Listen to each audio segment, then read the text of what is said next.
คุกคุนอยู่ในเรื่องของเพิ่นยังมีการขอพิพาทอ่ะ คอยพาชายแดนไทยฮูซาอยู่จังหวัดอุบลราชธานีเนาะอำเภอน้ำยืนแม่นก็เลยว่าเฮาสิเห็นในโลกโซเชียลสิเห็นแบบว่า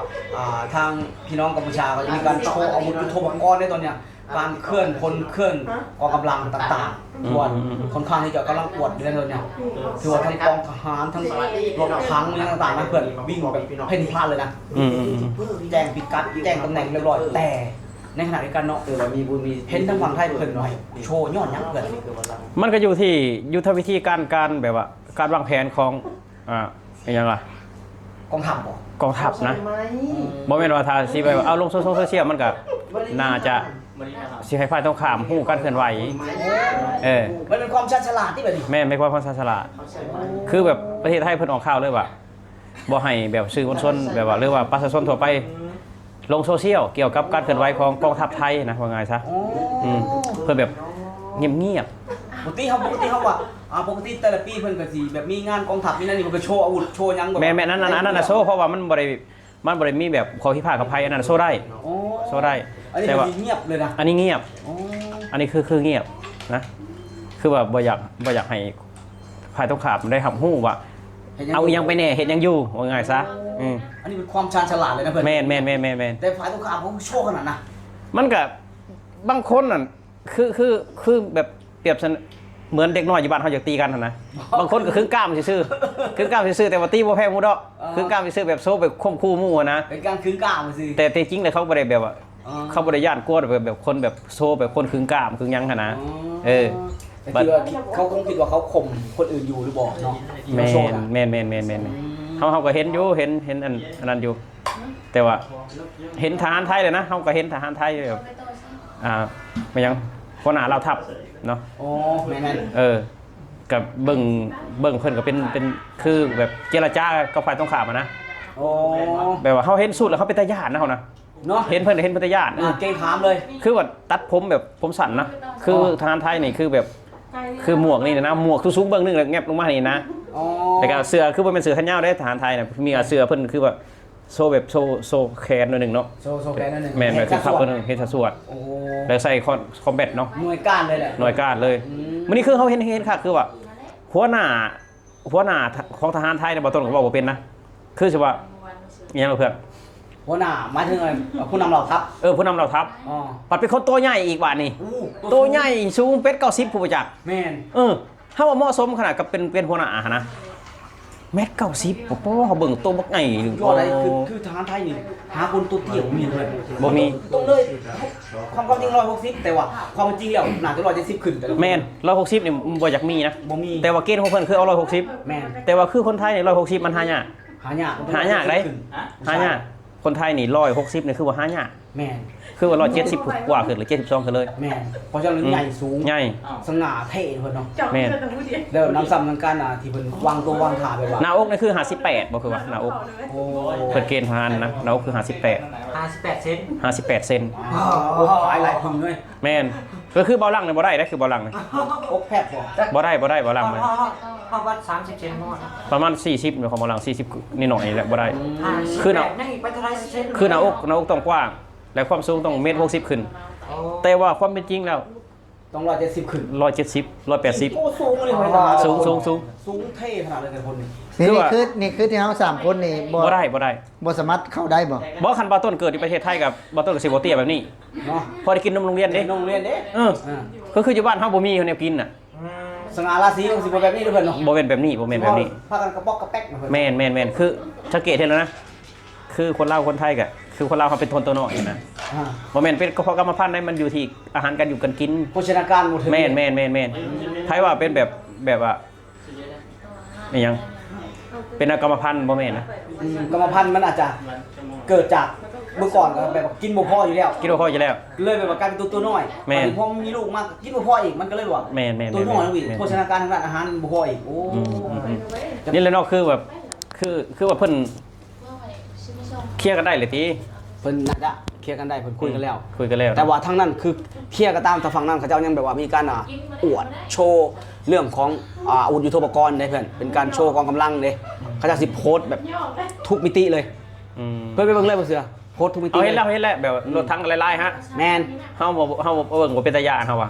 บ่เป็นตาย่าน แต่ฝั่งไทยนี่สิแบบหนาเก้งค้ามเลยสิเงียบสินิ่งสิแบบ คื ว่า คือรถทั้งของไทยก็เป็นสีเขียวเนาะสีเขียวสีน้ำมัน เขียวออกแบบสีแบบทึบๆเลยเพื่อน ทึบ สมมติเขาที่มืดๆเนี่ยบ่เห็นเลย แบบ คือ หายตัวได้เลย ถ่ายของกัมพูชาก็สิไปออกลายๆอย่างคือของบ้านเฮา ลายแดงๆอะ ลายๆคือของบ้านเฮาแบบ ลายคือเสื้อดาวนั่น แบบบางๆลายแหละแบบบางๆหั่นนะเข้าใจบ่ สีแดงเห็นง่ายดอกอันนั้นนะ ถ้าเป็นคนก็แบบหุ่นบางหั่นนะ แม่น แต่ของประเทศไทยก็คือเป็นคนแบบ แน่นหนา แน่ เนาะ นหนาหั่นนะแบบเฮามักได้เฮามัก ยังรถยานหุ้มเกาะยังของเพิ่นเดี๋ยวนี้เนาะ สังเกตรถลากกับพ่อแห้งแล้วสังรถลากของประเทศไทยนะ อ่าฮะ รถลากรถหุ้มเกาะนะ แม่น รถลากนะ ถือ ร ว่า ถลากของรถถังหั่นนะว่าง่ายซะเป็นตาย่าน แม่น อืมคือว่ามาแบบของมันเลยรถลากก็ยังเป็นรถสีทึบเลยแล้ว เขาต้องมาให้ตาเชียระหว่างฟังนั่นกับฟังนี่จะเชียฟังใดเขาถามจะ ถามว่าถ้าให้บาต้นเสียบาต้นก็คือบ่บาต้นก็บ่อยากให้ยุเกิดสงครามเกิดอันความวุ่นวายนะ ว่าอยากให้เกิด แต่ว่าถ้าว่าตัดมือตัดตีนก็ให้เสียนี่นะให้ต้องมักฝ่ายหนึงนี่นะคือบาต้นก็มักประเทศไทยอยู่แล้ว มันแน่นอนอยู่แล้ว บ่ต้น เขาอยู่ตรงนี้ แม่น เอามองตรงเลยนะ อืม และก็ลำพังที่เขาเห็นอ่ะเขาอวดเขานั่นนี่เขาก็ยังบ่มักแล้วนะแต่ประเทศไทยเพิ่นบ่เฮ็ดเด้เพิ่นบ่อวดบ่ให้ไผรู้สึกรำคาญใจบ่ให้ไผรู้สึกว่าเฮ้ยเพิ่นข่มเหงผู้อื่น อันนี้เขามักขนาดแบบว่า มันเป็นการแบบว่า วางตัวแบบว่าเป็นผู้ใหญ่ขนาด อืม มันน่าเคารพน่าเกรงขามน่าให้เกียรติ ถึงว่าเฮาบ่อยู่ประเทศไทยถ้าว่าอยู่เฮาอยู่ประเทศลาวนะเฮาก็มักไทยคือเก่า เนาะ เฮามักไทยคือเก่าคือเขาบอกมาตลอดคือเขาบอกในคลิปมาตลอดสุดทหารไทยบ่ต้นได้เบิ่งซื่อๆบ่ต้นก็มีความสุขแล้วสุดทหารไทยนี่นะแบบมันเท่บ่เพื่อนมันสนุก ถ้าเปรียบเทียบก็คือทหารอเมริกานะ โอ้ ทหารไทยนะเปรียบเทียบนะ แต่ว่าสุดทหารอาจสิแตกต่างกันหน่อยหนึงอเมริกันคือลายขาว อ๋อ คือว่าไทยนี่คือลายเขียวขาว ไล่ที่ว่ากบเกลือนไปกับต้นไม้เลยเป็นบ่ แม่คือสีของทหารไทยคือสีเข้ม เข้มแม่น แต่ว่าทหารที่บ่ต้นมักนะคือทหารพราน ๆทหารพราน แม่น โอ้ทหารพรานออกสุดดำๆนั่นบ่ แม่นทหารพรานคือบ่ต้นเฮ็ดคลิปไปเมื่อวานเนาะทหารพรานคือทหารอาสาสมัครทหารที่บ่ได้เกณฑ์ อ๋อเป็นผู้เลือดนักสู้เลือดรักชาติ คือว่าถ้าว่าเกิดอย่างเกิดข้อพิพาทหรือว่าเกิดสงครามอะไรอย่างคือทหารพรานต้องแนวหน้า แนวหน้าที่หนึ่ง เปิดก่อน เปิดก่อน ถ้าว่านักเลงแถวบุญออกไฟบ้านเฮาก็เปิดก่อนนะว่าไงซะ อ๋อตัวเปิด เขาเปิดคือทหารพรานนี่คือบ่ย่านหยังคือว่าทหารรับจ้างอันนี้ อ๋อ คือแบบว่า เราต้องสมัคร โอ้ เข้าบริเกณฑ์ได้ ที่คอยถามนะไอ้ทหารพรานนี่มีเงินเดือนกี่ ถ้าสมัครทหารรับจ้าง อ๋อ คือ มีเขาห้องไปแล้วคือมันมีงานอย่างไรแบบนี้บอกในวันนี้ ได้ตลอด ได้ตลอด คือ ทหารรับจ้างคือเขาอาสาสมัครไปเป็นทหารแนวหน้า ก็คือมันมีเงินเดือนกิน คือว่าอยู่ในโลกใบนี้นะถ้าว่าต้นตามเจ้าผิดนะคือมีทหารรับจ้างทุกประเทศ คือบ่ต้นฟังในข่าวนะอเมริกาคือมีทหารรับจ้างรัสเซียคือมีทหารรับจ้างนะยูเครนก็มีทหารรับจ้าง แต่ว่าบ้านเฮาอาจสิบ่มีนะทหารรับจ้างบ่มี ไม่ เป็น ได้ จ้า จ้าง ง เขา เอา จ้าง ได้ เอ บ้า อง เขา อันที่เรื่องจริงจ้าง บ่ต้นบ่ฮู้นะว่าทหารพรานเนี่ยเงินเดือนเท่าใดเนาะถ้าพี่น้องคนไทยก็ฝากคอมเมนต์ได้เด้อเนาะถ้าว่าบ้านเฮามีทหารแบบนี้เงินเดือน10,000กว่าแบบนี้มันบ้านเฮาสมัครเต็มเลยแหละบ้านเฮาได้ โอ้ยบ่ต้องสมัครเพื่อน เอ๊ะ เขาแย่งกันเขา เขาแย่งกัน เดือน เขาเออ ตอนนั้นเงินเดือนประมาณ 7-8,000นี่แหละตอนนั้นตอนที่เงินวันทันเฟ้อน่ะ อืม ได้ใส่เงินแท่งเขาได้เพิ่น เงินแท่งเขาเลย ใส่แบ่งพันแท่งได้ ๆ จะไม่ เป็น เข้า พัน ได้ แท่งเขาเลยเนาะ นี่ เออ นี่สิ่งที่บ่ต้นมากที่สุดคือทหารพรานนี่แหละ แต่ประเทศไทยเพิ่นมีหลายทหารนะเพื่อน แม่น มีหลายกองทัพอากาศกองทหารบกเนาะ แม่นแล้วก็สิมียิบย่อยออกมาคือทหารราบ ทหารราบถ้าคือหลายๆอย่างนะคือมี3อย่างแหละทหารบกทหารเรือทหารอากาศ แต่ว่าในทหารบกนี่คือยิบย่อยออกมาอีกมีทหารราบมีทหารอย่างหลายอย่างอีกนะ ว่า แต่ตอนนี้เขาหมัก มันก็มีหลายแบบ เขาหมักแบบว่า การวางตัวของเพิ่นตัวนี้ขนาด แม่น มีความสุขุมเลยก็มีความสุขุมลึกแล้วก็วางตัวแบบเป็นผู้ใหญ่เลยให้คนหนักเกรงขามแบบว่าบ่ให้ผู้ใครเห็นแบบว่าท่าที่เลยว่าคิดยังอยู่เฮ็ดยังอยู่บ่คืออีกฝ่ายหนึ่งพยายามแบบว่าเปิดเผยโชว์แบบว่าโอ้โหทุกอย่างข้ามีเว้ยอะไรอย่างเงี้ยประมาณนี้ครับเพื่อน แบบอยากคมคู่อยากให้มูเสร็จแล้วเนาะ คมพูกับประญาติเนาะคือทหารประเทศคือว่ากองทัพไทยดีกว่า FC คอมเมนต์บอกว่าต้นว่าอันดับ3ของอาเซียน แม่น ว่าเป็นรองเวียดนามบอกเฮ้ย คือเวียดนามด้วยจำนวนประชากรเยอะกว่าเพื่อน ถ้าว่าความแข็งแกร่งนี่คือว่าบ่ต้นบ่สู่ไทยนำบ่ต้นว่าแต่ว่าในกำลังพลนี่เวียดนามอาจสิหลายกว่า หลายกว่า ในอันแบบว่าเวียดนามน่ะคือว่าอันดับเท่าไหร่ อันดับ2ของอาเซียน อันดับ2ของอาเซียน แม่น แล้วประเทศไทยนี่คือว่ารองเวียดนาม อันดับ อันดับ3 ป้าถูก แต่ว่าความแข็งแกร่งในว่าต้นว่าบ่สู่ไทยนะ อันดับหนึ่งคืออินโดในภูมิภาคนี้อินโด ตัวต่อตัวก็ได้เนาะตัวต่อตัวก็ได้ถ้าเวียดนามเนี่ยตัวต่อตัวกับทหารไทยได้ กล้าได้ประเทศไทยนี่เขาว่าคิดว่ากล้า แบบว่าเบิ่งความแข็งแกร่งของประเทศไทยมันต่างนะแต่ว่าเป็นหยังคือได้อันดับสองกำลังพลมันใหญ่กว่า แม่น คนหลายกว่า หลายกว่า อืม ประเทศไทย มันก็ได้เปรียบบ้านหันเป็นบ่ อันดับโลกก็อยู่ที่20กว่า24 25นี่แหละไทย อ๋อ ไทย25 โลกไปนี่มี200กว่าประเทศนะ เอาเรื่องประชากรแบบนี้บ่หลาย บ่แมน บ่เรื่องความ เรื่องกองกำลังคเรื่อง วามแข็งแกร่ง ในประ ใช่ เทศอะ ยุทธวิธีต่างๆแมน โอ้ คือว่าอันดับหนึ่งของอาเซียนก็กองกำลังผีดิบอินโดนีเซีย อินโดนีเซีย ก็คือว่า สุดโหดของเรา สุดโหดคนดำๆเนาะเพื่อน อ่า คนดำๆแล้วใส่หมวกอีแงบสีขาวสีแดงได้บาดนี้หมวกอ่ะ สักผมอีกอย่าง คือคนอินโดนี่ถ้าเขาไปว่าแถวเกาะเนี่ยมันแบบบางคล้ายๆคนแอฟริกาเลยก็มีนะเพื่อน แม่น รูปร่างเขา แบบว่าคนอินโดนี่คนแบบบ่แม่นว่าเหยียดอันนั้นนะ มันละเอียดผิวเขาว่าตาม คนดำลาย แม่น คนดำลาย แม่น ทหารก็มีแต่คนดำๆแล้วก็ทะอันแต้มหนาลายๆใส่หมวกอีแก็บสีแดงโอ้โหกองกำลังผีดิบ ไอ้นั่นก็ได้ทหารเรามีตัวพึ่งสูงเนาะ เอาเข้ากับเกณฑ์เอาเนาะบ่คือบ้านเฮาเด้ บ้านเฮาเลยมีแต่ บ้านเฮา แทง แปลว่าพายปืนกับปืนลากดินผมเล่นผมโอ้ย นั่นแหละเขายังบ่อยากเป็นนะเพราะเขายันพายปืนไว้ ว่าง่ายๆก็คือจะมีเงินเจ้าในจ้างเขาเนี่ยคือจะได้เขาโลดบ่ได้เกี่ยวในสมในบอกว่าส่วนเจ้าที่ว่าจะสูงเงินนะ คือบ้านเฮาหาคนแมตร70เนี่ย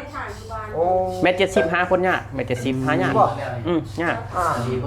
แต่ว่าประเทศไทยนะหาคนแมตร60ก็ยาก เนี่ย เรื่อง แมตร70ขึ้นไป เนาะ บ่มี เขามีแต่คนสูง แม่ บ้านเพิ่นมีแต่คน ด้วยรักโภชนาการตั้งแต่ยังน้อยตั้งแต่เรียนหนังสือผู้ ว้าว คือการได้กินอยู่ที่อุดมสมบูรณ์เนาะมันก็เฮ็ดให้การเติบโตของร่างกายนี่มันแบบเติบโตได้แบบ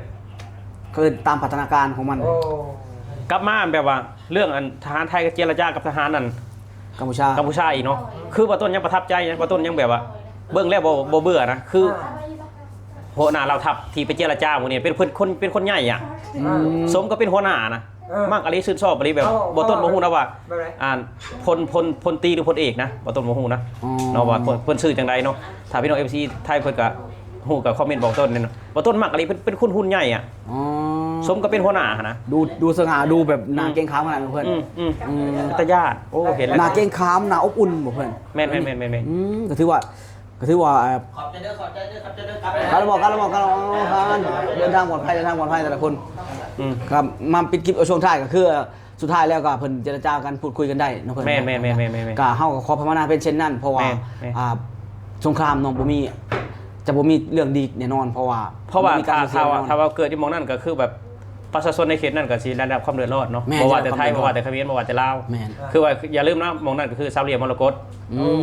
คือซาวเหลี่ยมมรกตกับว่าต้นก็อยากภาวนาอยากให้แบบว่า สงบ ทุกๆฝ่ายเนาะเจรจากันแบบให้แบบ ทางออกที่ดีที่สุดเนาะ ทางออกที่ดีที่สุดคือว่า การพูดคุย 3ฝ่ายก็อยู่ในเขตเขตมันเนาะ อืม อย่าล่วงล้ำอธิปไตยกันเลย เนาะ นะถ้าว่ามันเกิดเนี้ยขึ้นมามันก็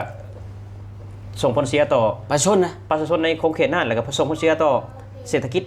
ประเทศอีกนะ รวมถึงว่าถ้าเกิดมีการสูญเสียมันกับพ่อแม่พี่น้องของทหารอะไรก็ต้องเสียใจอีกเนาะ แม่ เนาะ แม่ แต่ที่สุดแล้วก็คือถ้าเฮ็ดแบบประเทศไทยได้ก็ดีเนี่ยคือบ่ต้องไปอวดไปโชว์ไปเบ่งไปเฮ็ดให้มันยั่วยุน่ะ แม่ มันจะเป็นสิ่งที่ดีนะถ้าเกิดว่าบ่ยั่วยุเสือเหลือเกินว่าประเทศไทยเพิ่นมีความเป็นผู้ใหญ่อยู่แล้วเพิ่นให้เพิ่นเพิ่นหยังเพิ่นบ่รังแกไปง่ายๆเนาะ แม่ บ่รังแก บลเก็บประเทศที่ด้อยกว่า แม่นๆเพราะ ด้อย ฉะ กว่า นั้น ได้คือเขมรคือลาวนี่ด้อยก เอา ว่า แน่นอน ไพ่ว่าแบบว่าลาวกับเขมรแบบเทียบกับไทยมันบ่ได้ มัน คือ มัน เพิ่น มัน พูดอยู่แล้วว่า มันบ่มีหยัง เป็นประเทศที่ด้อยกว่า มันบ่มีหยังเทียบใช่ ที่น้อยกว่า ครับ เพิ่นบอกกำลังแบบเพิ่นบอกแบบรังแกรุ่นนอกว่าง่ายซะรุ่นนอก แม่เพราะฉะนั้นอยู่ที่ว่าเฮาแหละจะให้ความเคารพต่อเพิ่นซำใดเนาะเพราะฉะนั้นก็ฝากไว้ประมาณนี้เนาะเพื่อนคลิปโอนี้เนาะก็ฝากทุกคนไว้ประมาณนี้สำหรับมื้อนี้สตอรี่ชิดว่าแจ๊บแล้วก็เบาต้น Channel รวมถึง ครับ เนี่ยเบาหลังแน่ใจ Channel ครับผม รวมถึงแรงงานลาว Channel ลาทุกคนไปก่อนสวัสดีครับ สวัสดีครับ เบิร์ด สวัสดีครับ สวัสดีครับ